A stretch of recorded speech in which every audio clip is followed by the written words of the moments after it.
Mom was already home. "Emily, let's clean up a little today," she said. "Christmas is coming. You can't put up a tree in a messy apartment." "Oh, Mom, I really don't feel like it," Emily sighed. "Can't you do it yourself? I want to go see Tommy again, you know." And Emily told her mom about Tommy's trouble. She grew up listening to adults talk and knew more than her mother realized. She knew Tommy's father had passed away, and his mom worked as a hospital aide at a public hospital in Chicago. The pay wasn't great. That was why Tommy didn't have many toys. Mom grew quiet. Then she called Dad into the kitchen. They talked for a long time in low voices. Emily couldn't hear what they said. She tried balancing a stuffed penguin on her finger. Finally, Dad came out and said firmly, "So, it's decided. You need a new winter coat. The old one is worn out. I can go without new workout clothes. Go talk to Claire and offer—" "And if she refuses?" Mom asked.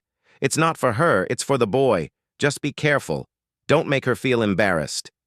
"I'll try," Mom said. Emily's heart began to race.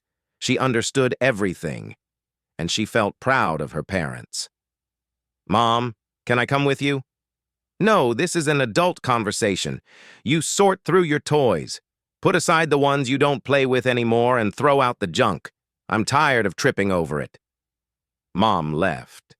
Emily began sorting. Board games, keep, dolls, keep, doll furniture, clothes, dishes, all stay. But the blocks were chipped, the plastic soldiers dull and gray. The old ragged monkey could go, so could the toy horse with no mane, no tail, and broken wheels. And the old doll Sarah, dirty, dressed in torn fabric, missing shoes.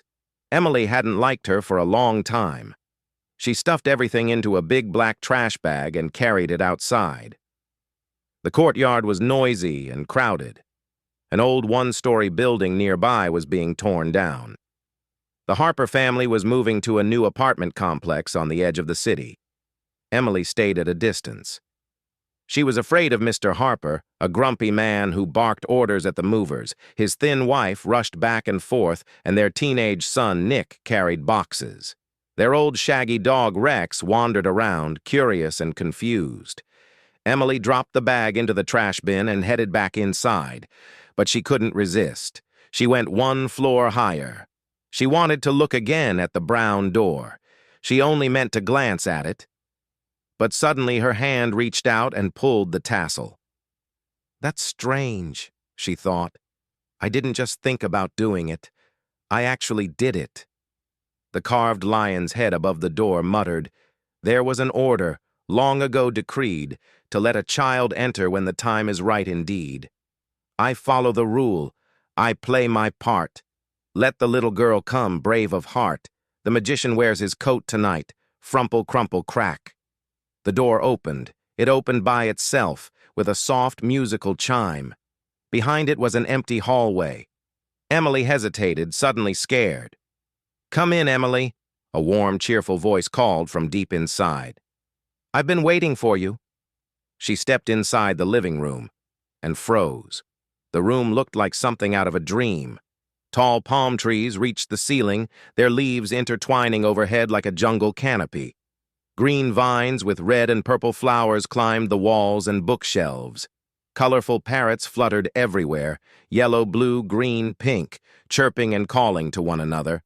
A large empty birdcage hung by the window. Only after a moment did Emily notice the enormous oval mirror in a heavy frame. And in front of it, an old man in a black tailcoat sitting in a wheelchair. He smiled kindly. "Well," he asked, "do you like it?" "Very much," Emily whispered. "Good. Take off your coat. We'll make some cocoa. Mrs. Melanie, time to get to work. Frumple, crumple, crack." A plump fabric doll sitting on the mantel suddenly yawned. She jumped down, and as she touched the floor, she began to grow. In seconds, she became a real woman in a floral skirt and headscarf. "Oh my, what a lovely girl!" Mrs. Melanie smiled. "Sit down, sweetheart. I'll bake some cookies." She hurried to the fireplace where logs crackled and glowed. Soon the room filled with the smell of chocolate chip cookies. A plate appeared on the table, along with mugs of hot cocoa topped with whipped cream. Emily felt completely at ease. "Oh, I'm exhausted," Mrs. Melanie sighed at last. "Time for a nap." The old man clapped his hands. "Thank you kindly, Mrs. Melanie. Sweet dreams. Frumple, crumple, crack." She shrank back into a doll. He placed her gently on the mantel where she closed her eyes. "Mister," Emily said shyly, "are you a magician?" "Well," he chuckled, "that's a complicated question.